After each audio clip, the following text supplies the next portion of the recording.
Welcome to our channel Pole Basic. We are traveling through Esperance and looking at all the national parks and the hidden spots around it. We have traveled from Perth to Esperance, which is about an 8-hour drive. If you have missed our previous episodes, please go back and look at it. I'm gonna pin the very first episode right now. My name is Neil, and if you enjoy watching our channel, please give it a subscribe.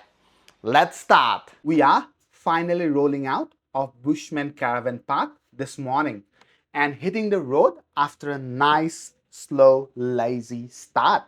After the last couple of hectic travel days, it honestly feels good to take it easy. I am behind the wheel now, cruising east, and the road just seems to stretch forever in the horizon.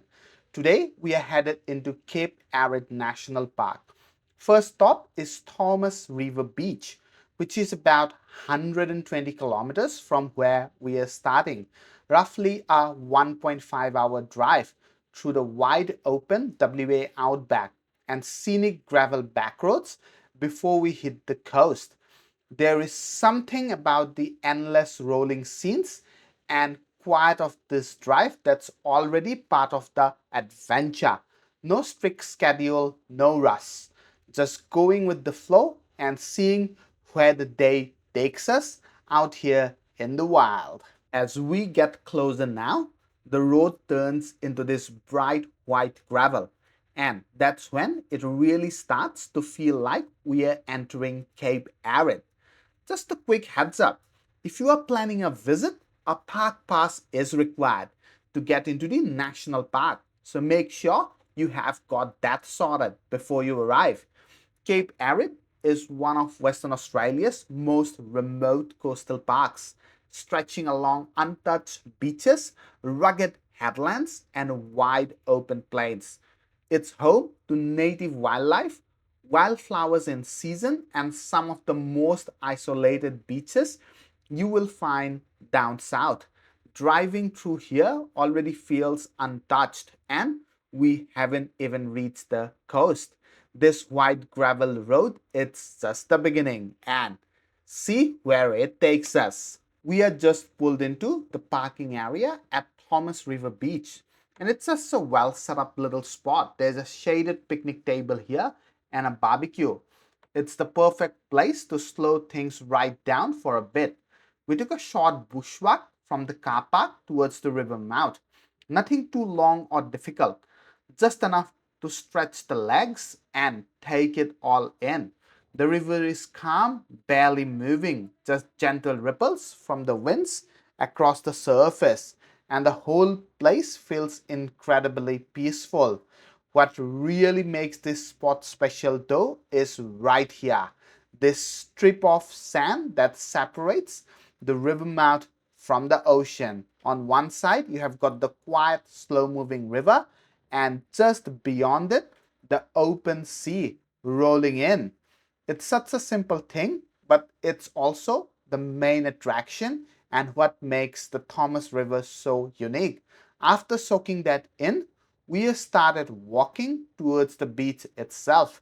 The beach here is fully accessible by four-wheel drive, and you can actually drive straight onto the sand if conditions are right. Wide open, untouched, and stretching on forever. It's the kind of place that makes you want to take your time, switch off, and just enjoy being here. As I walk over to the rocky section on the right hand side of the beach, this part feels completely different from the open sand, quieter in some ways, but a lot more intense. You can really feel the power of the ocean here, with the waves constantly rolling in and crashing against the rocks. The wind picks up, the salt hangs in the air, and it's one of those moments where everything else fades out. After this, I step away and let the place speak for itself. Just the sound of waves hitting the stones.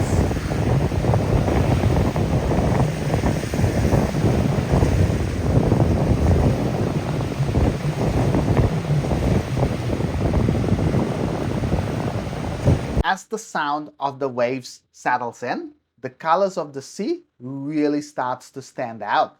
In a single frame, you can see many different shades of blue, deep navy, turquoise, soft aqua, all shifting with the lights and movement.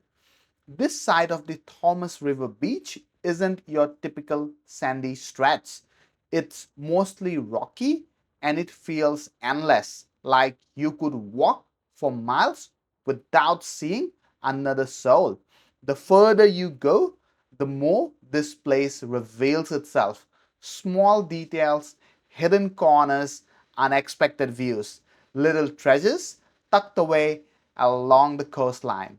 It's the kind of walk where you are not rushing anywhere, just following the shore and letting curiosity leads the way. It's that same curiosity that guides us to the next spot where we spot some little marine creatures hiding among the rocks. Peering into the crystal clear water, we spot some crabs moving among the rocks. As we got closer, they quickly retreat, claws raised like they're ready for a showdown.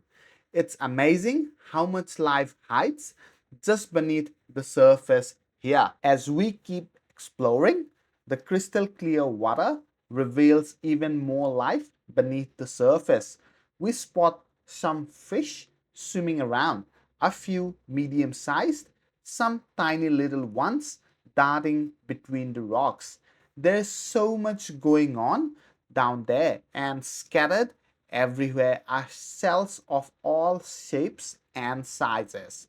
It's incredible how much beauty is tucked into this rocky shoreline. You can't help but reach down and gather a few.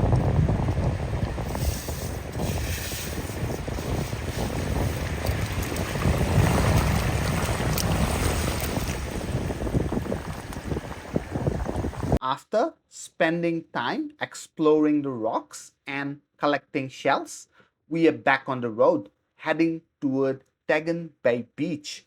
Along the way, we stumble across a viewpoint that's not even marked on the map, which makes it feels like a hidden gem. There's a picnic table set up on a wooden platform, inviting you to stop and take it all in. The views from up here are mesmerizing. The coastline stretches endlessly, the water shimmers in every shade of blue, and the wind carries the sound of the sea.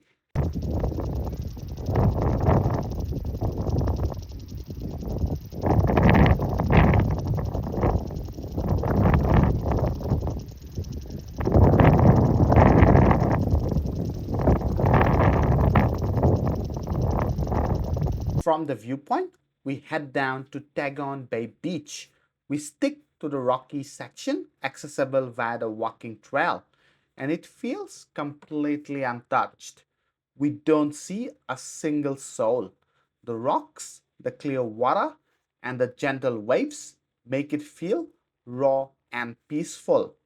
After a while, we got back into the car and take the Marvel Dirt Road towards Orleans Bay Beach, ready to see what's next along the wild stretch of coastline. Orleans Bay is roughly 60 to 70 kilometers further along the coast as we continue through Cape Arid's wild landscapes. At Orleans Bay, we take in the view of Tabletop Island and stretch of Orleans Bay Beach. It's rugged, wild, and completely breathtaking. After soaking in the scenery, we start heading back to our camp, but soon we hit the highway and realize it's crowded with road trains. Passing them takes serious caution, especially since there is no straight stretch for a couple of kilometers, making every overtake tense and keeping us fully on edge as we navigate back. Those road trains aren't kidding around. Each one is 36.5 meters long. As our turn comes to pass the first one, it takes us roughly 14 seconds to get completely alongside it. But luckily, this one was moving a bit slower after a long sweeping left turn. It's tense, intense, and honestly thrilling in a way only someone who loves driving on these remote roads can really understand. You have to stay sharp, read the road, and trust your instincts. It's a completely different kind of adventure and one that makes every kilometer feels earned. This is the video for today where we have visited Cape Arid. If you have liked this video, please give it a thumbs up and give it a subscribe. My name is Neil. We'll see you next Sunday. Good night.